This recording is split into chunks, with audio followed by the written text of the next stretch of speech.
Hello, my name's Ian Wells. I'm the School of Psychology's Interim Director of Education and Experience, and in these strange times, welcome to my back garden. As well as being Director of Education and Experience, I teach one of our first year modules called Thinking Like a Psychologist. I'd like to show you a bit of a video series I was working on before all of this crisis started, and then after that I'll come back and show you some more of the sort of thing I do in the module. One of the best ways to improve your critical thinking skills is to understand how your brain does stuff. If you understand how your brain makes decisions, it's much easier to spot where you might be going wrong, and so you can then fix it. If you pick up the average critical thinking textbook, it will teach you how to make logical decisions.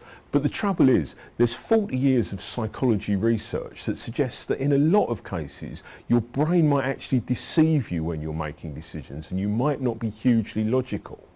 But if you can start to understand some of that research, it will really help develop your critical thinking skills. In these videos, we're going to try to give you some real-world examples of where your brain might be deceiving you, and hopefully by understanding those it will really push on the development of your skills.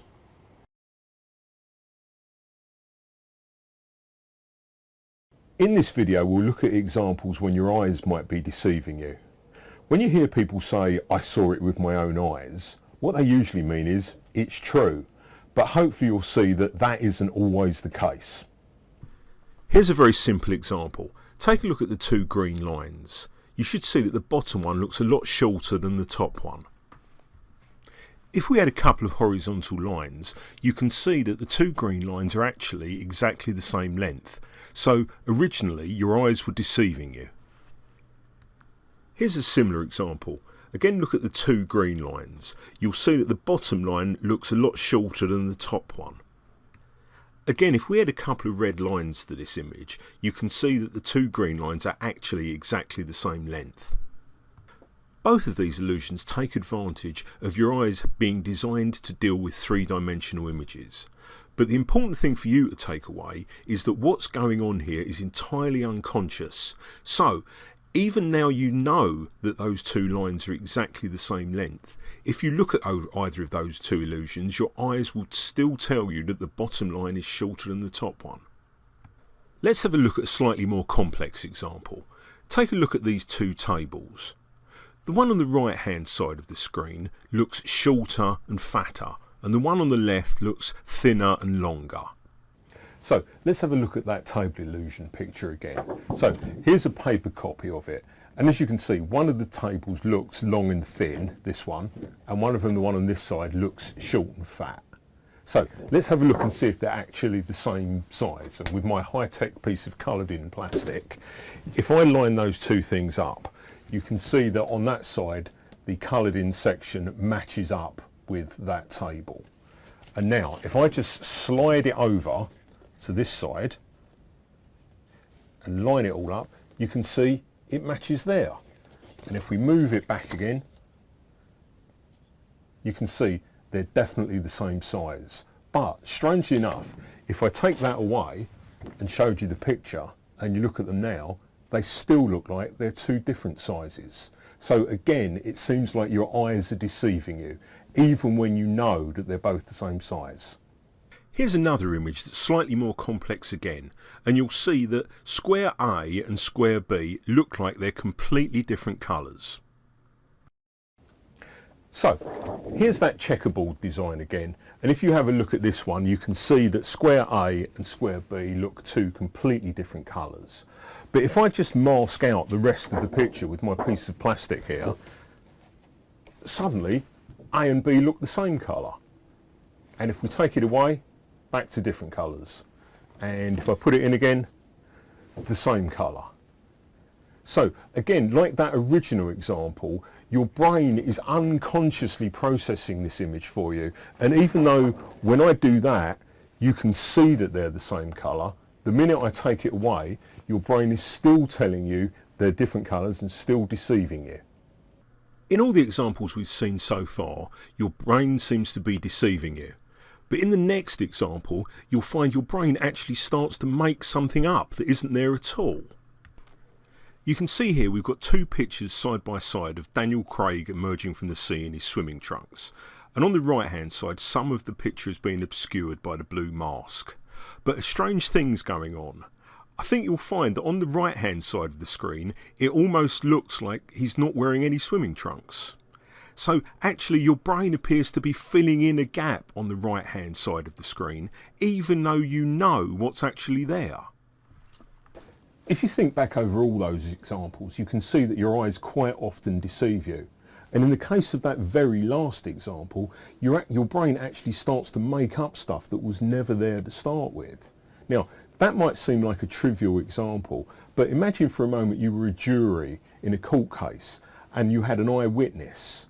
Now, you've got an example there of where your brain has made up some information that actually was never there. So suddenly, eyewitness testimony doesn't look as reliable as it might be.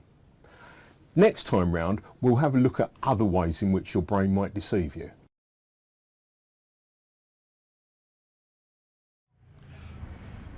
Hopefully, when normal life resumes, I'll be able to record a few more episodes of that series. But now I'd like to show you a few more examples of the sort of thing I talk about with the students in Thinking Like a Psychologist. So let me show you two very random looking shapes. That one and that one. So let's put those down.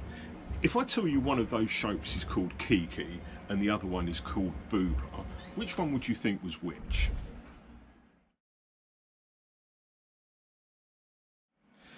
Given such a seemingly random choice, you might imagine that half of people would say one shape was Kiki and the other half would say that shape was called Boober.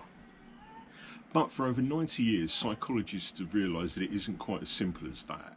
Actually, up to 90% of people say that this shape is Boober and this shape is Kiki.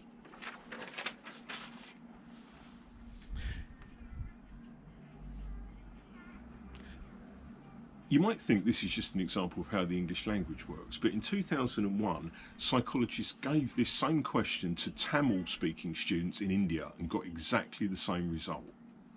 More recently, psychologists have shown that you get exactly the same result with children as young as 4 months old. All of this is significant for psychologists who study language development and strange phenomena like synesthesia, but actually it's also got everyday implications as well.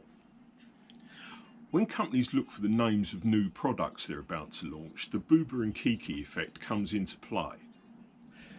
Imagine you're a company looking for the name for your new lemon-scented cleaner.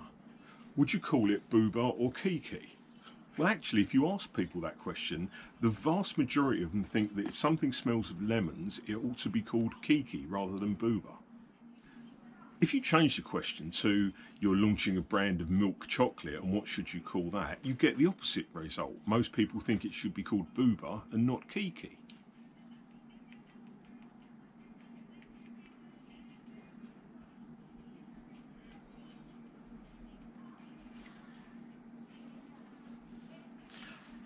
Hopefully you can see from this simple demonstration of human behaviour that actually there are a lot of everyday implications for the sort of research that psychologists do.